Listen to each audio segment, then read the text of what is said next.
Muy buenas tardes, espero que estén muy bien. Aquí transmitiendo para los alumnos de la licenciatura en Derecho de la Facultad de Ciencias Administrativas y Sociales de la Universidad Autónoma de Baja California, Campus Ensenada, Valle Dorado. Para los estudiantes de Historia del Derecho Mexicano, ¿cómo están? Espero que estén muy bien. Bueno, ¿de qué voy a hablarles el día de hoy? Hoy les voy a hablar de derecho, bueno, seguimos hablando de la sociedad azteca, pero ya vamos a empezar a ver lo que es la parte de lo que es la tenencia de la tierra, la distribución y la tenencia de la tierra, entre otros temas. Eh, ¿Con qué empezamos? Ahí nada más para el día de hoy. Bueno, nada más, como breve repaso de la clase pasada, pues hablamos de lo que eran los juegos, cómo jugaban los antiguos aztecas, lo que era el juego de pelota, les platiqué del patoli, les platiqué del juego sagrado gladiatorio, en el que había un guerrero que enemigo capturado, que se enfrentaba a 5 guerreros aztecas perfectamente bien armados, que si sobrevivía a los 5 guerreros aztecas, el guerrero quedaba libre y era reconocido como un héroe. Eh, Vimos también lo que en su momento era su lengua, su idioma, un repaso de lo que era Tlacuilo. Que les encargo, no dejen de ver la película, no dejen de participar en los debates, en los foros que se están abriendo ahí en la plataforma Blackboard. ¿Para qué? Para llevar un control de la asistencia y de la participación, por favor. Bueno, de- para empezar, ¿de qué les voy a hablar de los aztecas? Miren, les voy a hablar de cómo eran los aztecas, cómo era su fisonomía como personas. Eh, Decían que eran bajitos y robustos, otros dicen que son altos. Los hombres pues no medían más de 1,70, entonces no eran tan chaparritos como algunos pensarían. Las mujeres pues medían aproximadamente 1,50 de estatura. Ahora, esta cuestión de la estatura nos deja pensando lo siguiente. Bueno, si los españoles llegaron a decir que los aztecas eran altos, ¿qué tan altos eran los españoles? Cabe preguntarse. Para tener una referencia de eso, si ustedes quieren googlearlo o quieren hacerse una idea, pueden meterse y buscar la página del Museo de Casa Hernán Cortés en Cuernavaca, o el Palacio de Cortés en Cuernavaca, que es un museo de antropología ahí que está en Morelos. Y ahí hay muestras de o ejemplos de las armaduras que llegaron a utilizar los españoles durante la conquista, o medias armaduras, para hacernos una idea de cuál era la estatura de los guerreros de ese momento. Y nos llegan a sorprender que algunos son un poco chaparros, un poco bajitos, a comparación de otras, de armaduras que hay en Europa. Estos guerreros o estos prendas que utilizaban conquistadores como Hernán Cortés te llegan a mostrar que eran personas bajitas, que eran como de unos 60, unos 65. Y cuando veían a un azteca de unos 70, a lo mucho, pues sí se sorprendían, ¿no? Por eso llegaron a decir que eran altos, que eran atléticos, ¿no? Entre otras cosas. En parte también por la dieta que llevaban. Así nomás por un ejemplo de qué estamos hablando, ¿sí? Eh, en cuanto a la estatura de los aztecas, su conformación física. ¿Qué más vamos a encontrar? Vamos a encontrar que su piel pues, variaba de oscura a morena clara, su cara era ancha, su nariz encorvada, rasgos indígenas. También sus ojos eran negros, cafés oscuros, algunos dirían, cabello negro y lacio. eh, Utilizaban maquillaje, era maquillaje a base de hierbas, la gran mayoría. Y bueno, eso es lo que podemos decir de su fisonomía como personas. En cuanto a su organización política, que esto nos importa y nos atañe porque sabemos quiénes son o quién es el que principalmente hacía las leyes. El que hacía las leyes apoyado por su consejo de tlatoques o de ministros, es nada más y nada menos que el Tlatoani o rey, el emperador. Tlatoani, el hombre que tiene la palabra, el del hablar suave, el del hablar perfecto. Ese es el Tlatoani.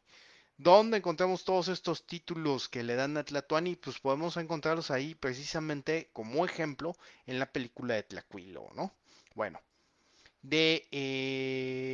por debajo de Tlatoani, pues obviamente está lo que viene siendo la nobleza y los sacerdotes. La nobleza, en gran parte los nobles, todos, o en su gran mayoría, todos fueron guerreros. Los sacerdotes no son la excepción. Una de las características que tienen los sacerdotes es que también muchos de ellos en su momento fueron guerreros. El Tlatoani reúne las dos figuras, el máximo militar y el máximo sacerdote en el pueblo mexica. Luego, ¿qué tenemos? Por debajo de Tlatoani, dentro de la nobleza, hay un individuo que es como su primer ministro. Este individuo es el denominado Cihuacóatl, que ayudaba al Tlatoani a administrar, a gobernar la Gran Tenochtitlan y a gobernar el Imperio Mexica. Eh, Él también, en caso de falta de Tlatoani, ya sea porque Tlatoani estaba en una ceremonia religiosa, se ha ido a una campaña militar, el que se quedaba gobernando era precisamente el Cihuacóatl.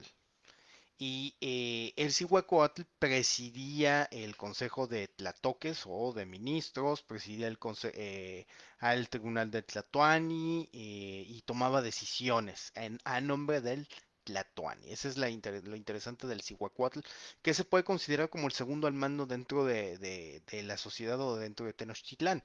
Luego, dentro de la nobleza, ya mencionamos a los guerreros también, que están un poquito en el mismo nivel y que también llegaban a ser considerados como guerreros, porque también son denominados embajadores.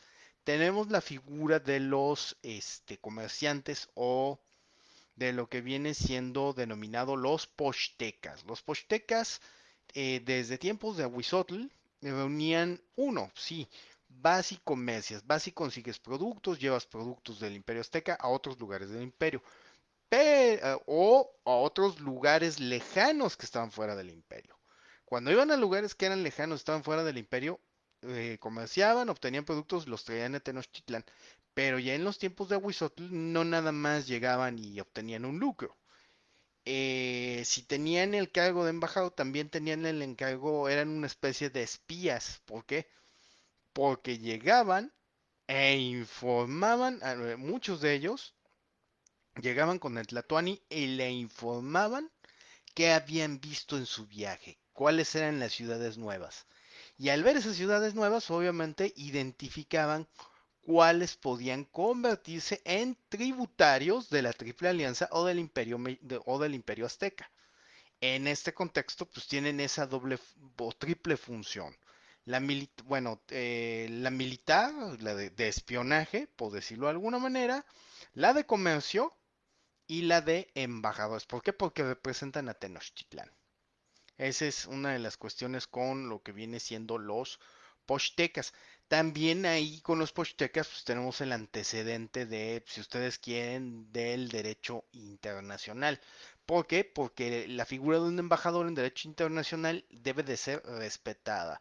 Es algo cuidada, es algo que se cuida entre las naciones porque atacar a un embajador puede ser considerado un acto de guerra. Y dentro de la sociedad azteca, el que mataba a un embajador, obviamente se hacía acreedor a la pena de muerte. Nada más para que tengamos idea de cuál era el alcance o la protección que tenían los pochtecas, no solo como comerciantes, sino como embajadores. También vamos a tener lo que viene siendo la figura de ya por debajo de ellos pues están los artistas, los artesanos. Anteriormente, lo que era la nobleza y los sacerdotes, lo que es la nobleza, los sacerdotes, el tlatoani, los guerreros y los comerciantes no pagan tributo. Ellos no pagan impuestos. A lo mejor el comerciante sí, pero también se le exime porque todos ellos tienen un empleo o un trabajo ante Tenochtitlán. ¿Y con qué pagan, por decirlo de alguna manera, su tiempo? Aparte de que tienen un salario, lo que ustedes quieran, si ellos pagan con su trabajo, ¿sí? Y parte de su trabajo, ¿por qué? Porque varios de esos empleos, por ejemplo, el de comerciantes, cuando estás en el extranjero y estás viajando, pues es tiempo, es trabajo de tiempo completo. El de los guerreros ni se diga, no, ya son 8 horas, ya dejo de ser soldado. No, sigue siendo soldado todo el tiempo. Entonces, y obviamente los nobles, porque los nobles se desarrollan como funcionarios públicos, se desarrollan en puestos clave para la administración de Tenochtitlán, también son ejemplo y pues obviamente también están 24/7, están para toda la gente. Palabra que dijera un noble se interpretaba como podía venir de Tlatoani. Entonces, el noble, al ser ejemplo entre la sociedad mexica también, y con su trabajo, con su esfuerzo también, logra o contribuye al engrandecimiento del imperio y por eso no está exento de impuestos al igual que los sacerdotes, ¿no? Sin embargo, esto tiene también ciertas acotaciones. Que seas de la nobleza no quiere decir que maltrates o trates mal a la gente de abajo, a los artesanos, a los campesinos, al pueblo. ¿Por qué? Porque si descubren que te propasaste o que abusaste de tu encargo, te pueden hacer un juicio y ¿qué les pasaba? Los convertían en gente común. La gente de la nobleza es denominada son los pilis o pipiltines. La gente del pueblo son los llamados masehuales. Y en el pueblo, ¿quiénes encontramos? Encontramos ya a los artistas, a los artesanos, a los campesinos, que normalmente son la gente que habita la mayoría de los calpullis urbanos, los calpullis, urbano rurales, los lejanos. ¿Por qué? Porque ahí vive la mayoría del pueblo, ¿sí? Y ellos pagan, ¿cómo pagan tributos? Pagan tributo, estamos en una sociedad en donde no se maneja propiamente una moneda, si acaso lo que es la moneda es una especie de láminas de cobre, pero eran muy contadas. Entonces, ¿qué se usa? Se usaba el cacao, o se hacía lo que es el trueque, el intercambio de un producto por otro. ¿Sí? Era muy raro el que utilizaban la moneda, que eran estas láminas de cobre que les menciono, o lo que eran los granos de cacao. Bueno, también vamos a tener, o nos vamos a encontrar con lo que viene siendo eh, eh, la figura de la esclavitud. Aquí voy a aprovechar y voy a explicar la esclavitud. La esclavitud se puede dar por dos razones. Una, por cometer un delito o dos, simplemente voluntariamente para pagar una deuda. En el caso de cometer un delito, puede ser por un determinado tiempo o de por vida. En el caso de pagar una deuda, es por un determinado tiempo para pagar una deuda o para conseguir dinero y ya después vas pagando con trabajo. Y esos esclavos, pues obviamente, al momento que terminan de pagar su deuda, dejan de ser esclavos. Eso es lo interesante en la figura de la esclavitud en los pueblos ¿cómo decir? En los pueblos mexicas, en los pueblos prehispánicos, en los pueblos, puedo decirlo de alguna manera.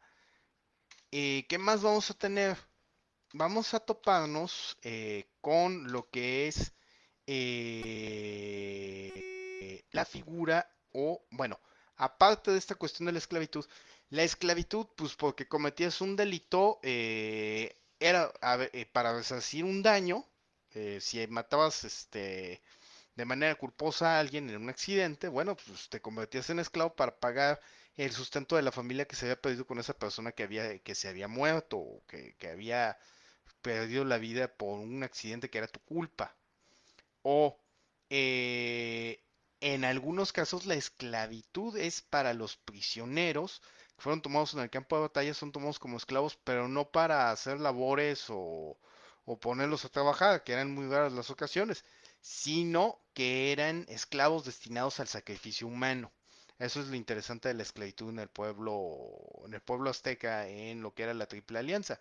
Ya fuera que fueran esclavos para el sacrificio o esclavos económicos, esclavos económicos o bueno, esclavos por materia penal. Es decir, que estaban pagando una deuda o se convertían en esclavos por haber cometido algún delito. Eso lo veremos con posterioridad. Esa es la cuestión en cuanto a los esclavos.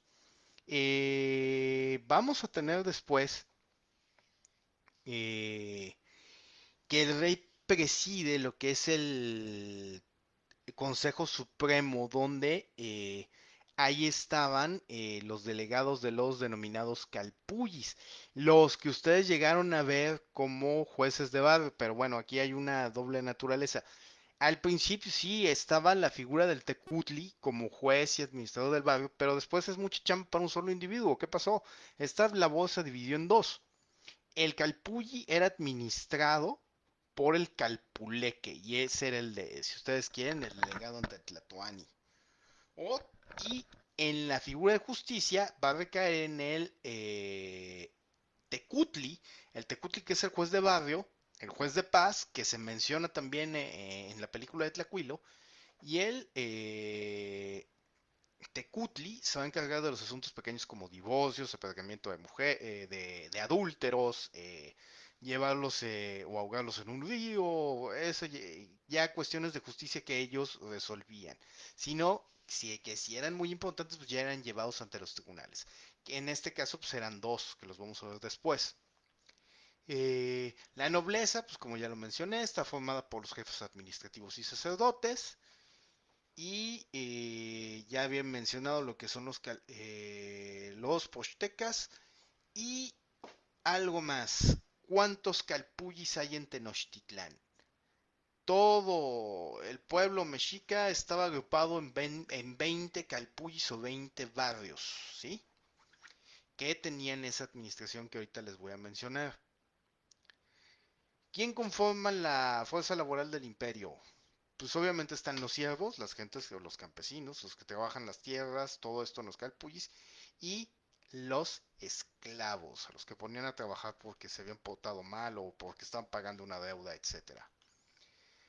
En la figura del calpulli, bueno, ¿quién integra el calpulli? El calpulli está integrado por gente de una misma familia, de un mismo clan, que tenían una ascendencia en común. Tienen tierras comunales, tierras que también van a ser destinadas para pagar los tributos al gobierno, a los templos, por decirlo de alguna manera, y obviamente también para contribuir a las campañas militares. En esta cuestión hay algo muy interesante. Cuando no es época de cosechas, porque pues, es invierno, si ustedes quieren, ¿qué se va a hacer? Los campesinos o la gente de los barrios se dedica pues, a las artesanías. O sea, la gente no estaba ociosa.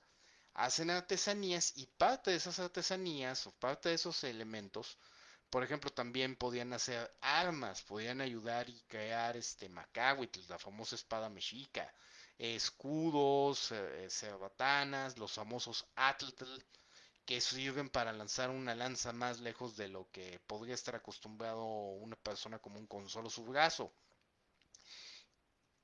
Se encargan de elaborar artesanía solo que llamaríamos productos manufacturados, pues, ya mencioné, que van desde armas, vasijas de barro, etcétera. Productos que obviamente una parte pues va destinada para el pago del tributo, obviamente a el Tlatoani, al gobierno, al ejército. Bueno, las tierras, pues obviamente, ¿quién es el poseedor de las tierras? ¿Quién es el dueño de las tierras? Pues el Estado. El Estado, ¿y quién la administra? Ahora sí, el gobierno, pues obviamente en la figura del calpuleque. El calpuleque es el encargado de administrar las tierras. Y obviamente de administrar los barrios, el de asignar a ti te toca esta parcela, trabájala, aquí puedes tener tu casita, etcétera. Eso, de esa chamba se encargaba el calpuleque. Y en el otro lado, que ya les mencioné, está el Tecutli, que aparte de hacer la justicia del barrio, el juez de paz, etcétera, todo esto, el Tecutli se va a encargar de adiestrar a los habitantes, a todos los jóvenes, a todos los chavos, eh, hombres, a los mancebos, se va a encargar de adiestrarlos en el arte de la guerra, aparte de lo que les enseñaban en el Tepochcali, ahí les adiestraba para la guerra, los preparaba, más o menos preparaba un número de 400 hombres por Calpulli, ¿sí? Para tenerlos listos para la guerra. Entonces estamos hablando de 400 por 20, pues estamos hablando de... Ay, caray, más o menos 16,000... No, no, no, espérenme. 16,000, 8,000, a ver, 400, 4,000, 10. Entonces sí, estamos hablando más o menos de 8,000 hombres que podían proporcionar los calpullis para hacer la guerra a otros reinos o ciudades-estado dentro de lo que venían siendo los mexicas. ¿Qué más vamos a tener? Eh, vamos a tener de esto la denominada Tierra de los Templos. ¿Cuál es la Tierra de los Templos? La que les mencioné que esta tierra que está en cada calpulli, esa tierra la trabajaban en comunidad y obviamente de ahí se obtiene tributo para mantener a los templos, para darle de comer a los sacerdotes, para que los sacerdotes nada más se dediquen a atender a la gente en sus cuestiones espirituales y también para sosegarlos, etcétera. Tienen muchas virtudes los sacerdotes en lo que viene siendo el pueblo azteca. Y el Tlacocamini o Tlacotlayi, que es decir, son las tierras del señorío, las tierras de Tlatuani. Que, que lo que se obtenga en ellas, como les había platicado, es el tributo que se le da a Tlatuani para mantener a Tlatuani, para darle de comer, etcétera. Bueno, ¿qué más vamos a tener?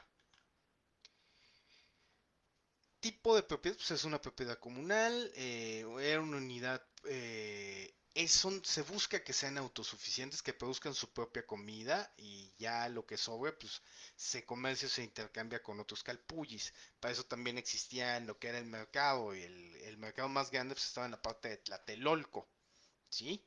Luego, y de ahí de Tlatelolco pues salían lo que eran los pochtecas. Hay algo interesante en el mercado que los jueces del mercado eran muy importantes. ¿Por qué? Porque también podían emitir sentencias de muerte. Eso lo vamos a ver después cuando veamos derecho procesal, cuando veamos derecho penal. Luego, las tierras, pues ya mencioné, son de propiedad comunal, etcétera. Luego, en su educación, la educación es obligatoria para todos, ¿sí? ¿Quién la proporcionaba? La proporcionaba el Estado. Las chicas pues eran educadas en el hogar por sus madres, ¿no? Y los nobles pues los mandaban a lo que es el Calmecac. Y a los macehuales los mandaban, o gente del pueblo los mandaban al Tepochcali. En el Calmecac, ¿qué aprendían los nobles? En el Calmecac les enseñaban el arte de la guerra, les enseñaban cuestiones de sacerdocio, a ver las estrellas, les enseñaban armas, un poco de medicina, etcétera, según como vieran los encargados del Calmecac para ir encauzando la vocación del niño, ya fuera sacerdote, guerrero o médico, etcétera. En el caso de lo que viene siendo el Tepochcali, ahí también se les pueden enseñar cuestiones de la guerra. La guerra, no lo olvidemos, es una de las cuestiones religiosas y de razón del Estado mexica, del Estado azteca. Entonces, en esta cuestión, también se les adiestraba en el arte de la guerra y se les preparaba en artes ya más ad hoc, como por ejemplo la agricultura y también en cuestiones de artesanales. Ahí también se les adiestraba, o si se veía la vocación, los podían convertir en artesanos, ya fuera que los convirtieran en joyeros, pero el joyero en aquella época no nada más manejaba el oro o piedras preciosas, también sabía manejar el arte de las plumas. El arte de las plumas, el manejo de las plumas a él, o de la joyería en general en el mundo prehispánico, eran los llamados amantecas. y pues realizaban los grandes escudos. O pues tenemos el ejemplo del llamado penacho de Moctezuma o tocado de Moctezuma, que nos da idea de cómo trabajaban el arte plumario. Otra manera de ver cómo lo trabajaban lo encontramos en los chimalis o escudos que sobrevivieron a la conquista y que tenemos una muestra en el castillo de Chapultepec, Museo Nacional de Historia, que está ahí en Chapultepec, en la Ciudad de México. Si tienen chance de ir un día, pues adelante, no duden en hacerlo. Bueno, ¿qué más vamos a tener por aquí? Que no se nos escape de la sociedad azteca, de la economía, bueno, pues ya lo vimos. De la economía más bien, hay que tratarlo. ¿De qué viven los aztecas? Viven de la agricultura, de la pesca y la caza. Esas suelen ser denominadas actividades primarias. De la agricultura pues obtienen maíz, tabaco, fruta, chile, maguey. De la pesca pues obtienen normalmente truchas, los que están ahí o estaban más bien en el lago de Texcoco. De la caza van a obtener conejos, liebres, venados, pájaros. De los venados obviamente obtienen piel para lo que vienen siendo sus escudos, sus sandalias. Y obviamente yo me atrevería a señalar ganadería, pero en la ganadería que tenemos, en la ganadería vamos a tener lo que son los guajolotes, y el Xoloscuincle, pero el Xoloscuincle recordemos que es muy preciado porque es un animal de compañía y porque también pues, se lo pueden llegar a comer. En el comercio que tenemos, tenemos comercio exterior, que son los bienes exóticos, pieles, plumas, maderas y obsidiana, algodón, si ustedes quieren, cacao, porque el cacao no se da en la zona de Tenochtitlán, el cacao lo tienes que traer de lugares como Guerrero, como lo que hoy es Guerrero, Oaxaca, Chiapas, por decirlo de alguna manera, Veracruz, la vainilla también. Y en el interior pues tienen sus mercados, en donde obtienen estos productos que son primarios, por decirlo de alguna manera. ¿Existe propiedad privada? Sí, que se da con el tributo y lo que son los salarios, nada más. Lo demás ya, como se mencionó, pues por ejemplo, la tenencia de la tierra pues, son comunales. Luego, desde de tecnología, ¿qué vamos a tener? De tecnología, pues obviamente pues, ya se tiene lo que es su arquitectura, el que hacían grandes calzadas, o lo que son obras, hoy denominaríamos obras de ingeniería. También lo que son sus pirámides, todo que obviamente son grandes piezas de ingeniería que aguantaron durante mucho tiempo y es más, tan aguantaron que sirvieron de cimiento para varios de los edificios que están en el centro de la Ciudad de México y algunas de esas pirámides pues también las llegamos a encontrar en lo que es el denominado Templo Mayor, ¿no? Bueno, también construyeron lo que es el temazcal, que son los denominados baños de vapor prehispánicos que hoy en día se siguen utilizando, ¿sí? Son una herencia del mundo prehispánico. En cuanto a medicina, pues obviamente tienen el manejo de la herbolaria. eh, los sacrificios humanos favorecieron lo que fue el conocimiento de la anatomía y también tienen el conocimiento de varios minerales que se podían utilizar como medicinas. ¿Qué más vamos a tener? Eh, Sabían curar fracturas, mordeduras de serpiente, probablemente ya había odontólogos o gente que trataba problemas bucales o asuntos dentales y también pues, se dice que pudieron haber llegado a manejar lo que eran cirugías ya muy, ¿cómo decirlo? Cirugías de cabeza, en algunos casos cirugías de cerebro, cuando había hematomas, cuando había problemas en donde era necesaria una trepanación, bueno, esto lo hacían con navajas de obsidiana.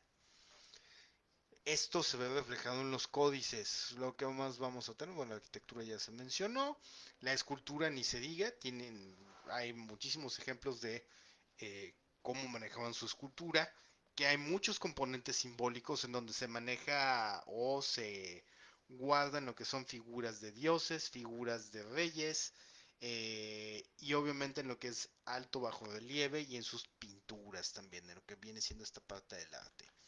Eh, Ya por último, pues vamos a tener lo que es la astronomía, que tienen un conocimiento muy avanzado sobre las estrellas, que saben predecir las estaciones del año y obviamente cuando, al tener este conocimiento, cuando es la época propicia para las cosechas, para sembrar, para las cosechas, etcétera, ¿sí? También conocen la existencia de los cometas, pero luego son vistos como malos augurios, etcétera. Pero es cuestión de leerlo, de analizarlo. Bueno, por el momento eh, vamos a dejar la clase ahí. Y en la siguiente clase vamos a ver lo que es un poquito el derecho procesal, vamos a ver lo que es derecho penal y un poquito de derecho familiar azteca. Y a ver si creo que también vamos a alcanzar a ver tributario ya en la siguiente clase. Váyanse preparando porque al acabar el tema de los aztecas sacamos derecho prehispánico y por ende nos debemos de preparar para nuestro primer examen parcial que ya estamos acordando fechas con los jefes de grupo. Por ahí ya en la semana del en la que está el 21 de septiembre. Ojo, la semana del 21 de septiembre puede ser la semana para la realización del examen, así que por favor vayan checando y estamos en contacto. Soy su profesor Francisco Felipe de Jesús Pérez Alejandre. Que tengan muy bonita tarde.